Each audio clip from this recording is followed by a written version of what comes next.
Estamos grabando.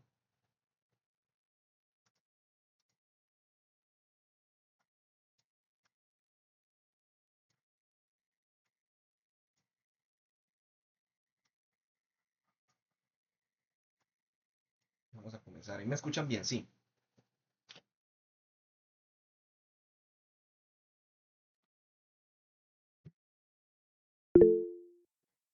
Perfecto, perfecto.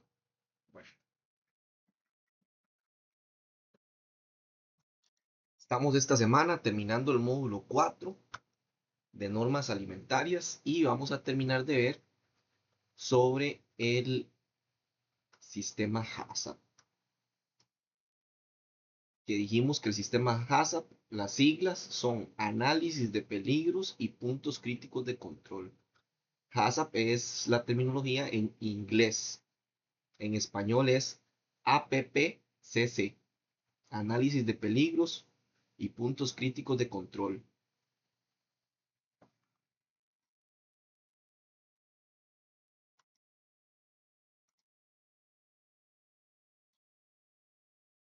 Tiene la parte, ¿verdad?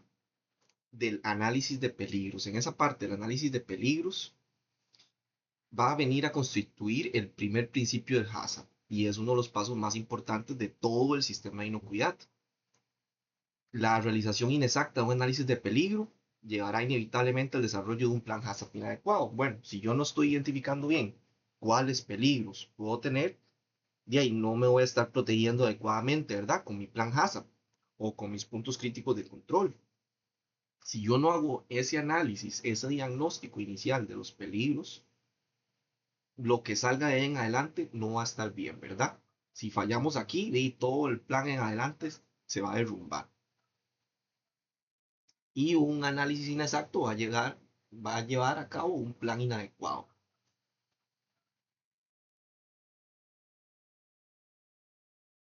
Para hacer este plan HACCP, recordemos que es importante siempre hacerlo con un equipo multidisciplinario, con gente de diferentes áreas, de mantenimiento, de producción, de calidad, de compras, porque cada uno tiene distintas perspectivas. Bueno, para el análisis de peligros tenemos que comenzar definiendo, ¿verdad? ¿Qué es un peligro? Un peligro es un agente biológico, químico o físico presente en el alimento o bien en la condición en que éste se halla, que puede causar un efecto adverso para la salud. Bueno, un peligro es todo agente biológico, químico o físico que esté en nuestro alimento que nos vaya a poder causar algún daño.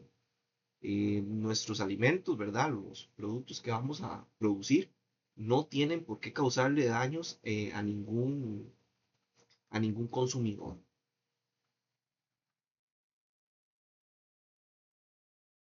Y un peligro no es lo mismo este, que una falla en la calidad, ¿verdad? Porque, por ejemplo, en calidad, que si yo me encuentro un pelo en la sopa, eso es un problema ahí que falló la calidad, pero eso no es un peligro realmente, porque no va a haber un riesgo para la persona. Pero si la sopa se dejó muchas horas fría o se utilizó una carne que no se cocinó bien, bueno, ya ahí sí puede venir un peligro, ¿verdad? O que le vaya a causar algún daño a la persona consumidora. Y es importante diferenciar entre lo que es calidad comercial y lo que es inocuidad sanitaria, ¿verdad?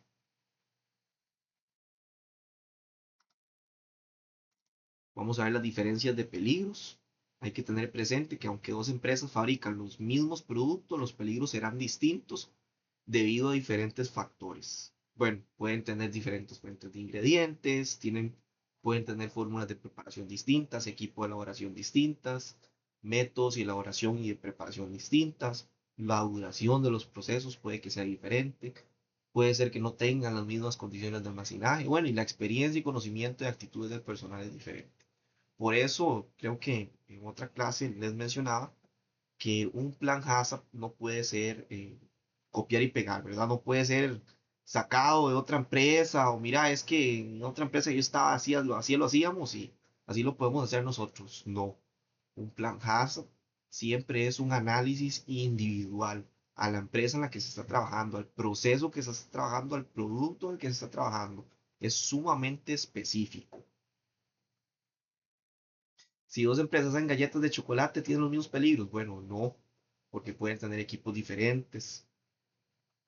Una empresa puede tener una máquina moderna, cerrada, que puede tener menos riesgos físicos y otra puede tener una máquina más antigua que puede soltar tornillos.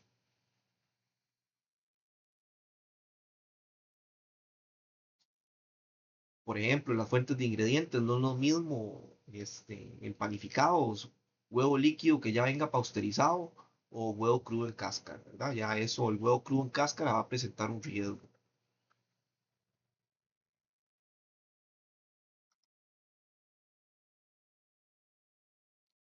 Después viene una revisión, que el análisis de peligro se realice originalmente para cada producto, se debe realizar de manera obligatoria ante cualquier cambio que se produzca en aspectos como materia prima, fórmulas de producto, envasado, distribución y la utilización del producto. Cuando alguno de estos aspectos cambie, aunque ya nosotros hayamos tenido un plan HACCP que estaba funcionando y que estaba funcionando bien, si hacemos alguno de estos cambios, bueno, tenemos que hacerle una revisión al plan HACCP. Realmente, alguno de estos aspectos podrá ser que nos vaya a afectar a nuestro plan. Podrá ser que si yo cambio eh, la máquina de llenado no va a implicar ningún peligro nuevo, o más bien no será que la nueva máquina de llenado nos podrá eliminar un peligro que antes tuviéramos, ¿verdad? Puede ser el caso también. Un análisis de peligros no se escribe en piedra, se debe revisar obligatoriamente cuando hay cambios, eso se llama gestión del cambio. Si cambiamos de proveedor de materia prima que ahora trae nuevos pesticidas, si cambiamos el envase, ¿será que en este envase nuevo podrán migrar químicos del plástico a nuestro alimento porque es un alimento ácido? Si cambiamos de distribución y ahora el viaje es más largo, ¿será que va a afectar la temperatura? Bueno, cualquier cambio en el proceso requiere que saquemos la camiseta HACCP y verifiquemos si aparecieron peligros nuevos. Los componentes del riesgo. El análisis de riesgo está ampliamente reconocido como una disciplina emergente, como el método fundamental para el desarrollo de normas de inocuidad de los alimentos. Consta de tres componentes distintos: de evaluación de riesgo, de gestión de riesgo y comunicación del riesgo. Vamos a ver cada uno de estos puntos.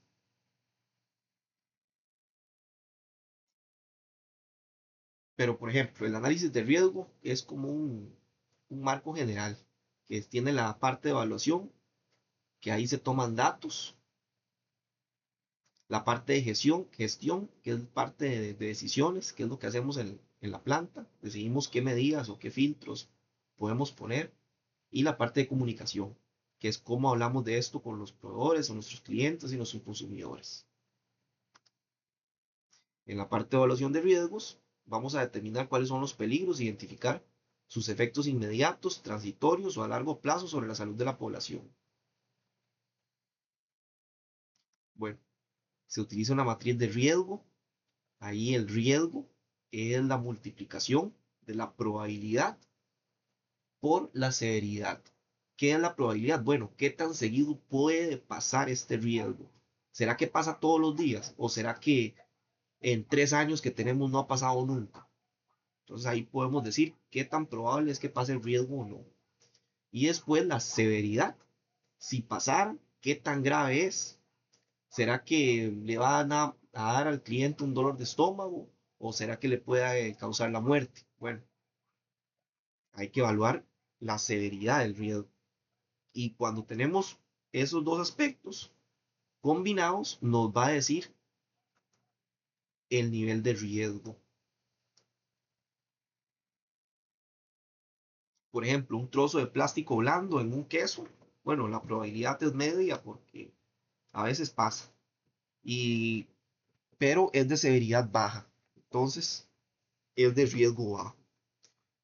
Pero en cambio, una contaminación por Clostridium botulinum en una conserva, bueno, la probabilidad es muy baja, pero la severidad es extrema. Puede ser causante de riesgo de muerte. Entonces tiene un riesgo alto. Entonces, por eso el control de botulismo es siempre una prioridad, aunque sea poco probable. Vamos a tener la parte de gestión de riesgos, que lo que va a buscar es establecer las medidas apropiadas para el control con el fin de prevenir, reducir o minimizar estos riesgos a un grado insignificante. Esta es la parte que hacemos en la planta. ¿Qué podemos hacer? Bueno, vamos a definir niveles aceptables.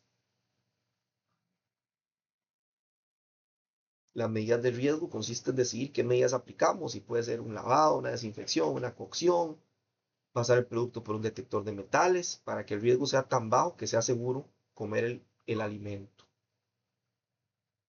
Gestionar es tomar decisiones sobre qué controles son necesarios y viables. Porque yo puedo decir, mira, es que aquí lo que ocupamos es hacer este y el procedimiento, pero de ahí es sumamente caro y la empresa no tiene plata para implementar ese sistema. De ahí, ¿de qué me sirve decir en papel, verdad? Que lo que hay que hacer es una cosa si no se puede hacer. Entonces tienen que ser cosas viables, que sean funcionales, que se puedan aplicar al proceso. Vamos a tener la comunicación del riesgo, que se va a determinar el mejor modo de comunicar esta información a la población afectada. ¿Por qué es importante la comunicación del riesgo? Bueno, tiene que ir dirigida en diferentes direcciones. Primero hacia el operario, en la planta, que el operario sepa que si no se lava las manos, bueno, puede causar una contaminación del producto.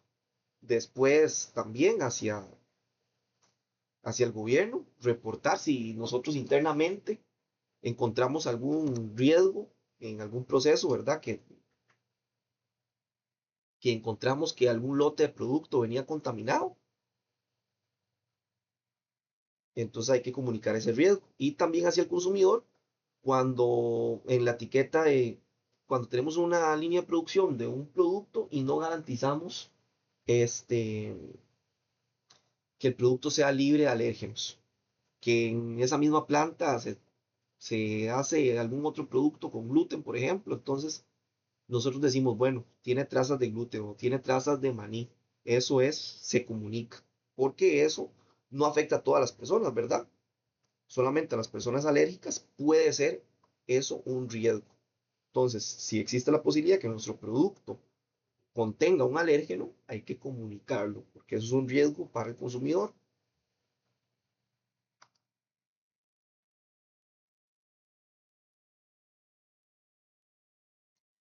El análisis es el procedimiento de análisis de peligros, es subdividido en 5 actividades. Revisar los materiales incorporados, evaluar las operaciones de elaboración, observar las prácticas reales de operación, efectuar mediciones y analizar mediciones.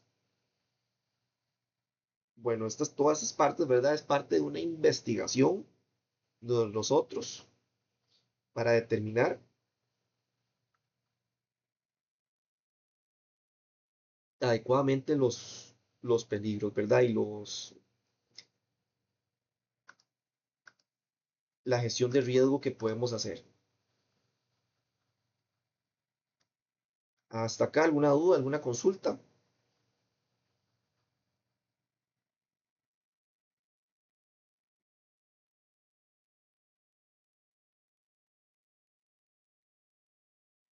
Ok, bueno, vamos a revisar los materiales incorporados. Se necesita el registro de descripción de qué elaboramos en las etapas preliminares, así como la lista de ingredientes del producto y otros materiales utilizados durante el proceso de elaboración. Bueno, materiales incorporados es más allá de decir los ingredientes. No es nada más decir los ingredientes. Es desde el agua,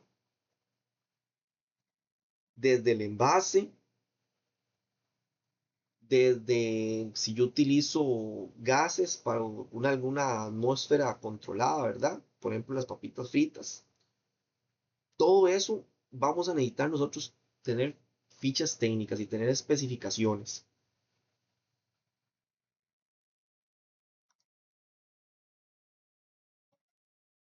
En la parte de evaluar las operaciones de elaboración, eh, tiene la finalidad de identificar todos los posibles peligros relacionados con cada operación de elaboración, con el flujo de productos y con las rutas habituales de tránsito de empleados. Bueno, en esta primera parte, ¿verdad? Se revisan todos los materiales, todo lo que tiene en contacto con el producto, el agua, envase, gases, ingredientes. En esta parte es en el proceso, en la elaboración.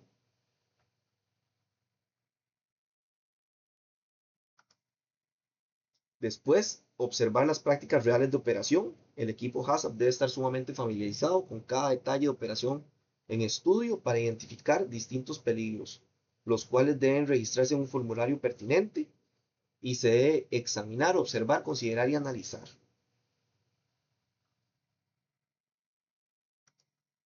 Examinar, bueno, examinar la operación durante el tiempo suficiente como para estar seguro que abarca las prácticas o procesos habituales. No basta con observar el proceso durante 5 minutos. Bueno, tenemos que cubrirlo como mínimo un ciclo completo de producción. Los peligros muchas veces no ocurren en la operación estable, sino en los momentos más bien atípicos.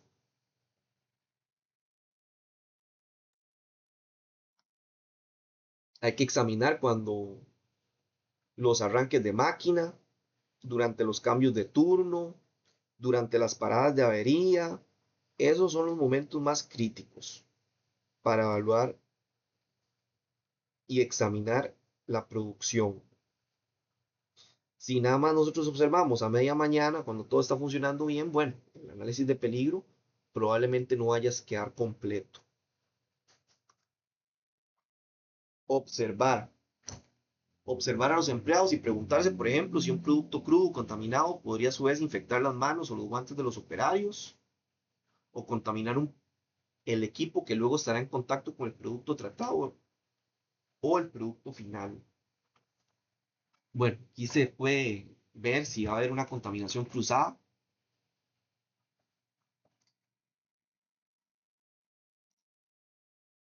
Ver si, por ejemplo, en los operarios, entre manipulaciones del producto, tocan las perillas de las puertas o las pantallas tácticas de los equipos, si los bolígrafos están tocando la mascarilla. Bueno, esos pueden ser puntos de contacto, ¿verdad? De vectores de contaminación que luego van al alimento.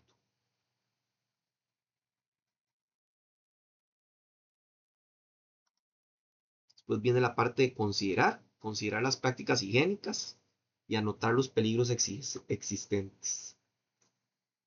Aquí es importante diferenciar entre la infraestructura y las prácticas. Una fábrica puede tener paredes de acero inoxidable, que es una infraestructura ideal, pero si las prácticas higiénicas son deficientes, bueno, ahí va a haber riesgo, igual, aunque la infraestructura esté súper bien.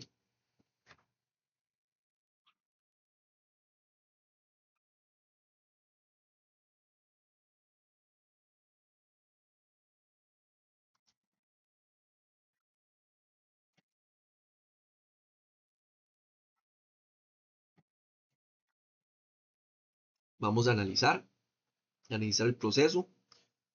Contempla una etapa de eliminación que destruya todos los microorganismos. En caso afirmativo, se debe concentrar la atención en la posible contaminación cruzada tras esta operación. Bueno, este es el punto crítico en el diseño de un proceso. Si identificamos un paso de eliminación, eh, por ejemplo, una cocción, una pasteurización, nuestra atención debe volcarse inmediatamente a los peligros después de, porque en esta etapa, ¿verdad? Si hubo una destrucción de microorganismos, hasta ahí ya no viene nada, ¿verdad? Entonces, podemos tener contaminación después.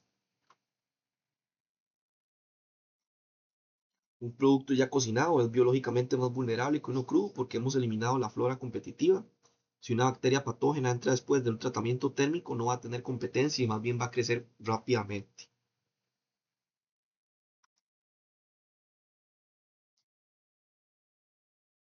Vamos a efectuar mediciones. Esto se refiere a que tal vez resulte necesario medir algunos parámetros importantes de elaboración con el fin de confirmar las condiciones reales de operación. Por ejemplo, medir temperatura, medir tiempo, medir dimensiones, medir la presión, medir pH, medir AW. En el sistema HACCP, creer no sirve, solo sirve saber, tener la información con datos validados. Para validar nuestros peligros debemos pasar de lo cualitativo a lo cuantitativo.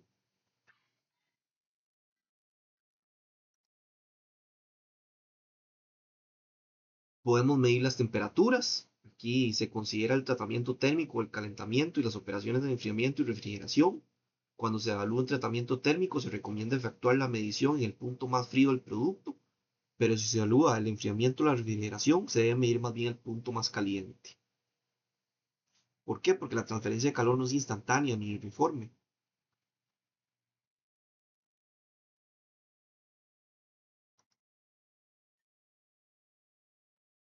Medir el tiempo, la temperatura en los procesos de cocción, pasteurización, enfriamiento, de envasado, almacenamiento, descongelación o reconstitución. Es importante la medición del tiempo y temperatura. Eso le dice binomio tiempo-temperatura. ¿Por qué? Porque para el crecimiento de microorganismos se requieren de esos dos elementos, ¿verdad? Entre más tiempo tengamos, más va a haber chance del crecimiento de los microorganismos.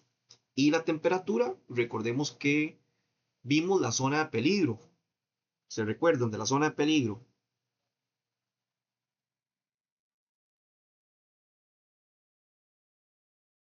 Bueno, la zona de peligro iba desde los 5 grados más o menos hasta los 60.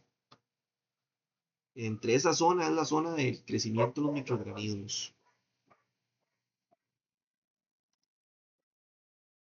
Se pueden medir dimensiones, medir las dimensiones de los recipientes utilizados para mantener los alimentos que se están enfriando en la profundidad de masa alimentaria. Se puede medir la presión, el espacio libre, el procesamiento ventilado, el ajuste de cierre de envases, las temperaturas iniciales y cualquier otro factor crítico para una buena ejecución de un proceso programado. En los procesos de esterilización, como en autoclaves, por ejemplo, la presión es un indicador indirecto de la temperatura.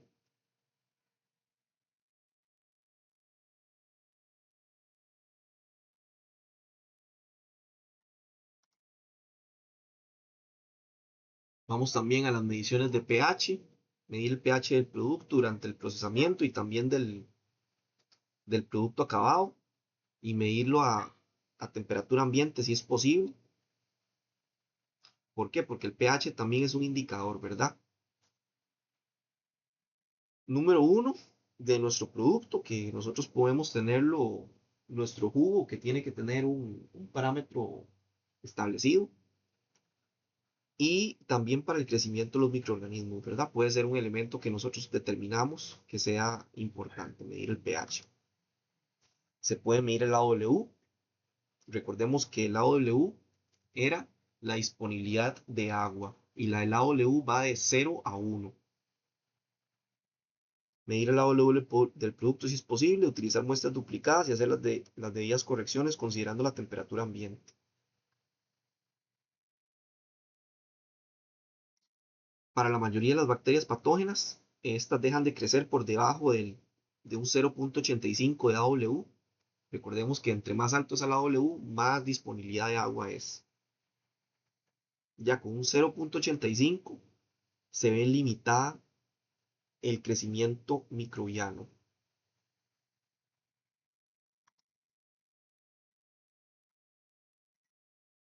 Después, dependiendo de las mediciones, ¿verdad? Que hayamos hecho a nuestro proceso, porque estas mediciones van a depender de nuestro proceso productivo, porque cada planta y cada elaboración de cada producto es diferente. Puede ser que se tengan que medir diferentes cosas. Estos eran diferentes ejemplos de cosas que podíamos medir. Entonces, lo que medimos, vamos a analizar esas mediciones. Esta área debe realizarla una persona competente, es decir, con formación científica apropiada para interpretar correctamente los datos obtenidos. Bueno, recopilar datos y analizarlos es una pérdida de tiempo y recursos. Un auditor buscará evidencia de que alguien revisó los datos y tomó decisiones. No hay que esperar a que un producto salga mal. Si se va viendo que poco a poco se van haciendo mediciones de pH y va reduciendo durante la semana, aunque siga dentro de nuestro límite crítico, bueno, ahí qué está pasando, porque va reduciéndose poco a poco.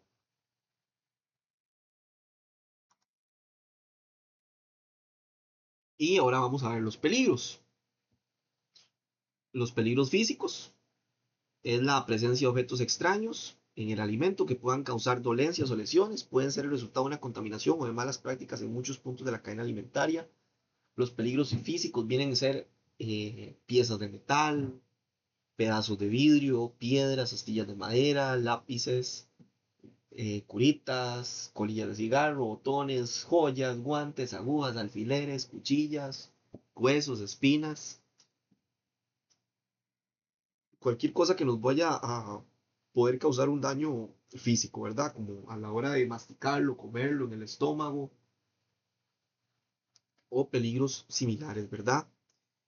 En HACCP generalmente se sigue el criterio de la FDA, que se define peligro físico como objetos duros y afilados entre 7 milímetros y 25 milímetros, que también pueden presentar riesgo de asfixia o corte grave.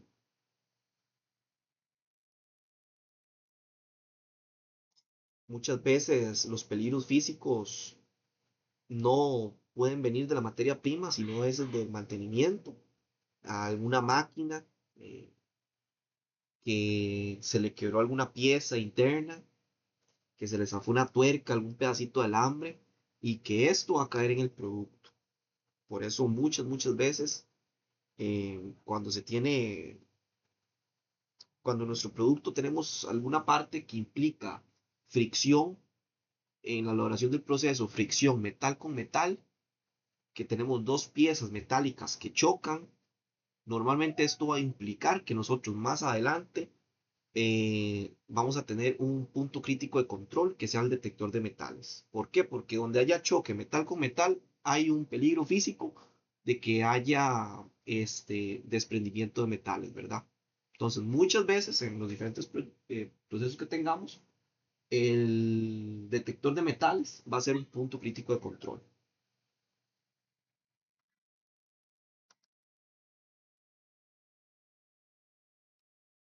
Vamos a tener el peligro químico, que es toda sustancia química presente en el alimento en forma natural, intencional o accidental que resulte potencialmente perjudicial a la salud del consumidor a corto, mediano o largo plazo. Pueden aparecer en los alimentos de forma natural o resultar de la contaminación durante su elaboración. Bueno, podemos tener un producto que se vea bien, pero que esté contaminado químicamente, ¿verdad? Bueno, ¿cómo? Eh, puede ser toxinas,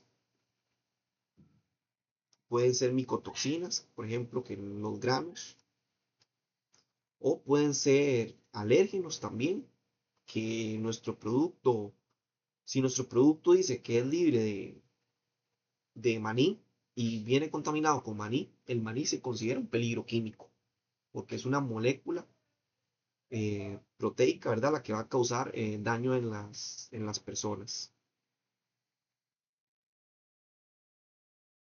También puede ser eh, algún detergente, algún limpiador, pueden ser algún agroquímico, algún pesticida que vengan residuos en nuestra materia prima.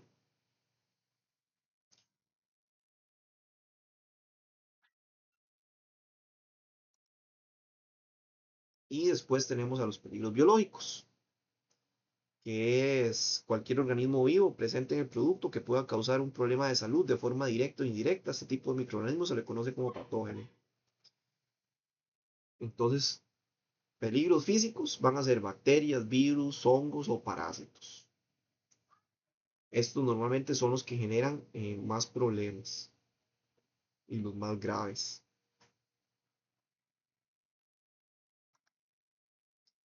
Recordemos que las bacterias, estos microorganismos, están presentes en cierto grado en algunos alimentos crudos, pero este nivel puede elevarse considerablemente a causa de prácticas inadecuadas en el almacenamiento. Los alimentos cocinados, si no son adecuadamente manipulados y almacenados, representan frecuentemente medios fértiles para la rápida proliferación de las bacterias.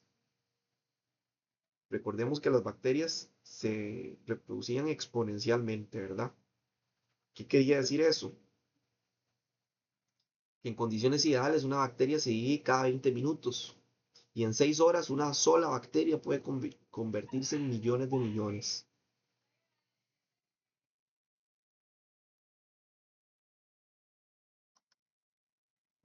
Vamos a tener en peligro virus que pueden provenir de los alimentos o del agua o de ser transmitidos a los alimentos por contacto humano o por algún vector animal.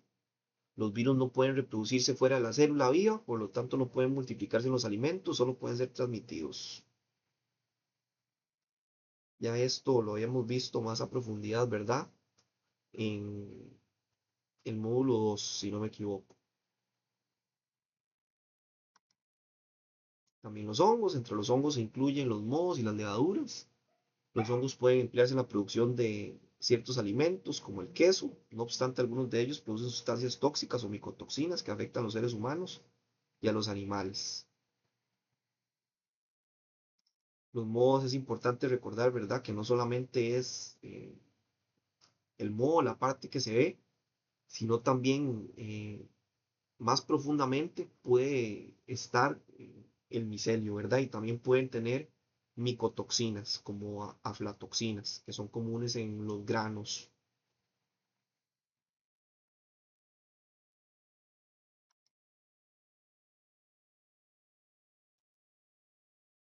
Además, vamos a tener a los parásitos, que son huéspedes específicos de ciertos animales y en algunos de sus ciclos, los seres humanos. Las enfermedades parasitarias están relacionadas con productos cárnicos poco cocinados o con alimentos listos para consumir que han sido contaminados.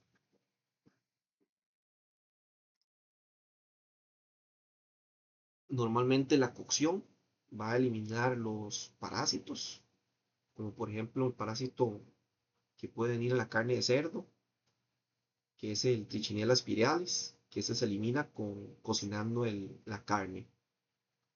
Algunas veces también parásitos pueden venir en el agua, entonces es importante siempre hacer análisis de calidad de nuestra agua, asegurarse que el agua que si viene de un pozo, ¿verdad? Que la que estemos consumiendo sea potable. Si es agua municipal, se puede asumir que viene potabilizada. ¿Hasta acá alguna duda? ¿Una consulta?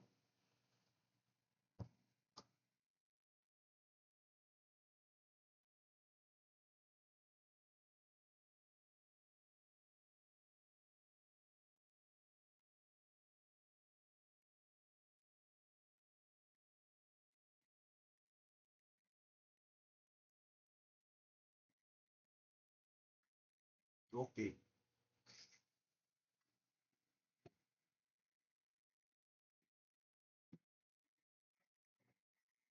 Entonces vamos a tener el control de peligros físicos, que puede venir por el control de la fuente, por el control del procesamiento y por el control ambiental, además de la prevención, ¿verdad? Que es lo primero. Podemos controlar la fuente, que es exigir a los proveedores que utilicen tamices, por ejemplo, antes de enviarnos la harina, para que no vaya a venir ningún resto de metal o que pasen por detector de metales nuestros productos.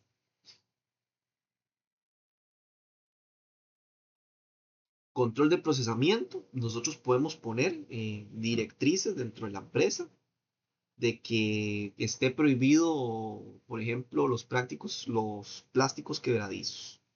Entonces ahí hacemos un control del procesamiento. Y también en la parte de control ambiental puede ser como de mantenimiento, que muchas veces los materiales, los metales en alimentos vienen de las máquinas. Entonces un buen programa de mantenimiento va a evitar que las piezas se rompan y reducir los peligros físicos. En peligros químicos podemos ver la fuente, el procesamiento, el almacenaje y el etiquetado. En todas esas partes se gestionan los peligros químicos. ¿Por qué en etiquetado, por ejemplo? Porque si nosotros hacemos una galleta en una línea de proceso que también se procesa maní, por ejemplo, bueno, el maní no lo utilizamos directamente como ingrediente en nuestro producto, pero como está en la misma línea de producción, puede ser que hayan trazas del producto. Entonces nosotros en la parte de etiquetado tenemos que indicar que puede tener trazas de este producto alérgeno. Entonces ahí se puede gestionar esa parte.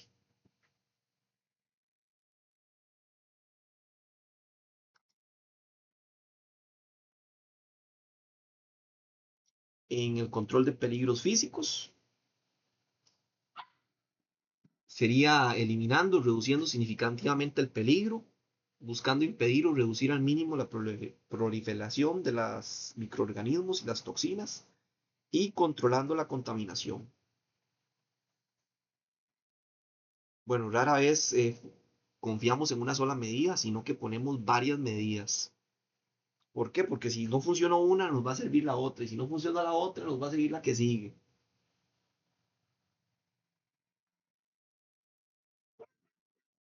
Normalmente los tratamientos térmicos, como la pasteurización o la esterilización o una cocción, nos van a servir, ¿verdad?, para eliminar los peligros biológicos.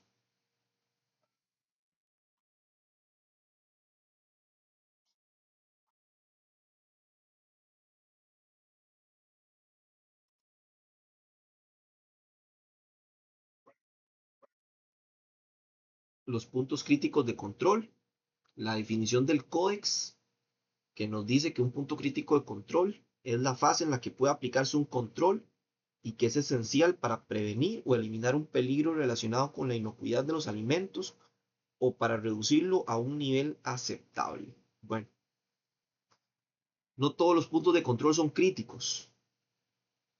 ¿Por qué? Porque yo puedo tener un punto de control normal, puede ser verificar el peso de una bolsa, que es de calidad, o la limpieza del piso, que puede ser parte de un programa de prerequisitos. Pero en cambio, un punto crítico de control ya esa es la última línea de defensa. El punto crítico de control es como el paracaídas de emergencia. Si fallaron los puntos anteriores, si falló la buena limpieza, si aún así el proveedor venía, el producto tal vez venía un poquito contaminado, el punto crítico de control va a ser la eliminación de todos los peligros anteriores.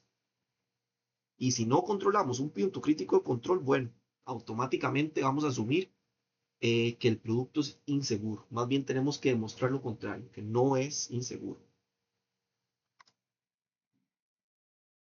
¿Qué significa eso? Bueno, si luego de identificar un peligro determinamos que se justifica efectuar un control para salvaguardar la inocuidad de nuestro producto, pero no existe ninguna medida, entonces el proceso deberá modificarse en esta fase o en cualquier otra anterior o posterior con el fin de incluir una medida de control. Bueno, si yo identifico un peligro, no pude ignorarlo. Tengo que modificar el proceso. Tengo que ver y agregar qué punto de control, qué medición, qué cosa puedo hacer para verificar que ese peligro sea eliminado en esa etapa.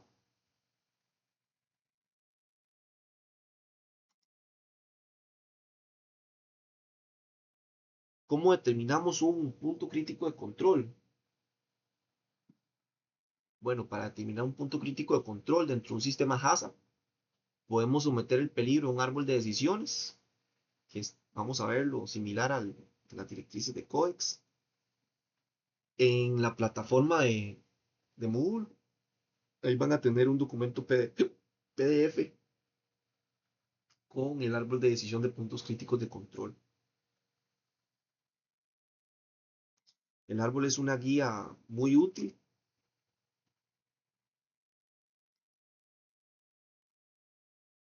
que se aplica a cada peligro en cada etapa, no se le aplica al proceso en general, sino en etapa por etapa.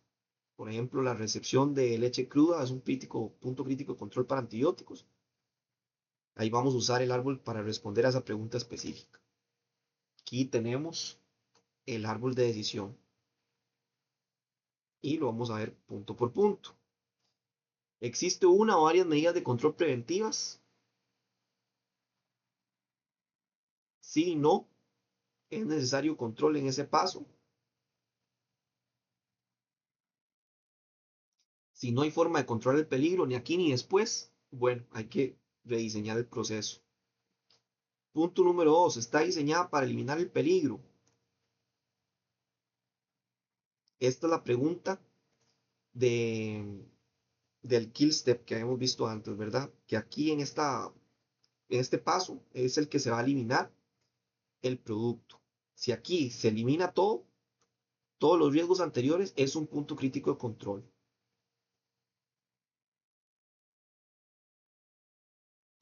Después, ¿podría un peligro identificado producir una contaminación superior a niveles aceptables o aumentar a niveles inaceptables? Si ya después de esa parte podemos volver a tener un peligro de contaminación, ¿verdad? Hay que volverse a preguntar, ¿se eliminarían los peligros identificados o se reduciría su posible presencia a un nivel aceptable en una fase posterior? Si no, bueno, entonces esa otra parte es un punto crítico de control. Y si sí, no es un punto crítico de control. Si ahí la contaminación puede aumentar,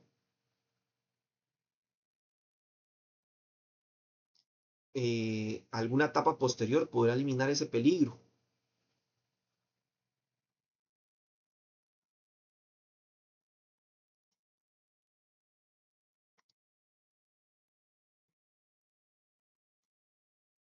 Vamos a ver los límites críticos. Una vez que el equipo identifica los puntos críticos de control, se determinan los límites de parámetro que utilizan para inspeccionar la incidencia del peligro. A eso se le llama límite crítico, que son criterios que permiten distinguir entre lo aceptable y lo inaceptable. Es decir, son los valores mínimos y máximos de parámetros físicos, químicos o biológicos que deben ser controlados en un punto crítico. En cada punto crítico se debe establecer y especificar los límites críticos. Bueno, un punto crítico de control sin un límite crítico no es útil. ¿Por qué? Porque el límite crítico es el valor que separa lo seguro de lo inseguro. En inocuidad no hay más o menos seguro, es si cumple el límite o no. Si cumple nuestro parámetro medible, sí o no. Los límites deben ser cosas que podamos monitorear en tiempo real, como temperatura, tiempo, grosor del producto, el pH, y un resultado microbiológico no sirve como límite crítico para liberar un lote en la producción. ¿Por qué? Porque los resultados son más lentos. Necesitamos valores que se puedan medir en la inmediatez de la producción en la planta.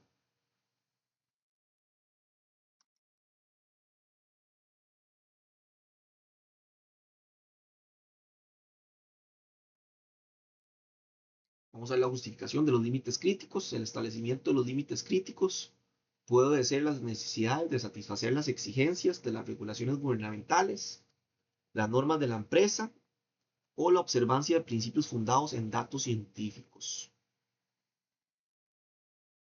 Y podemos ver, ¿verdad?, cómo el límite crítico es lo que distingue lo inaceptable entre lo aceptable. Y nosotros buscamos que nuestro rango de producción siempre esté entre lo aceptable, nunca fuera del límite crítico.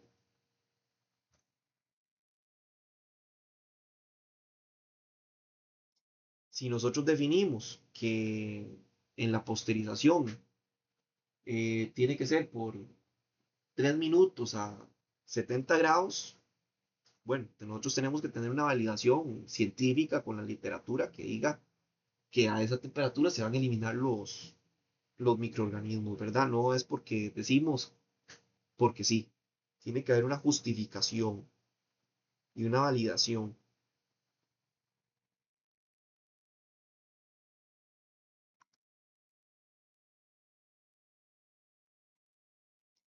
¿Cuáles son las motivaciones para los límites críticos? Calidad, para obtener un producto de mejor calidad, ayuda a la prevención, para evitar que sobrepase el límite crítico y para reducir la variabilidad, para considerar la variabilidad normal del equipo usado.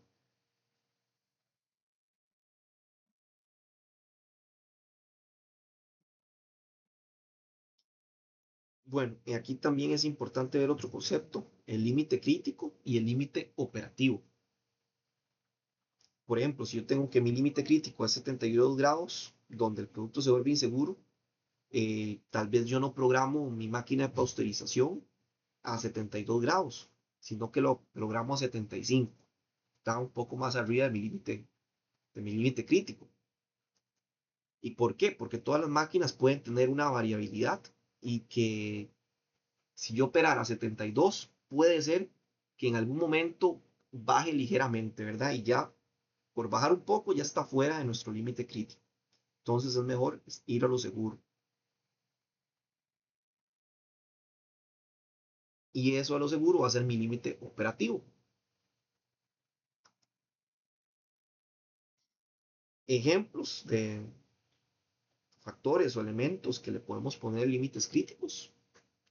Se le puede poner límite crítico al pH, a la temperatura llenada, una temperatura interna, a la temperatura de un horno, a la velocidad de una banda, a la temperatura de una cámara de almacenamiento o a la cantidad permitida de aditivos.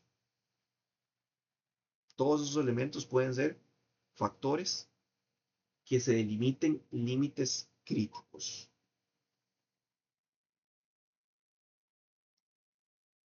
Hasta acá, ¿alguna duda? ¿Alguna consulta?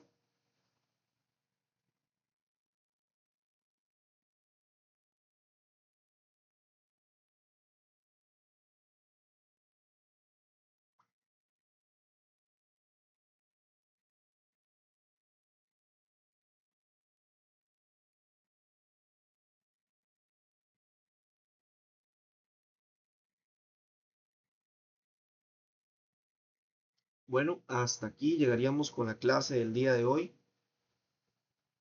Espero que les haya quedado todo claro.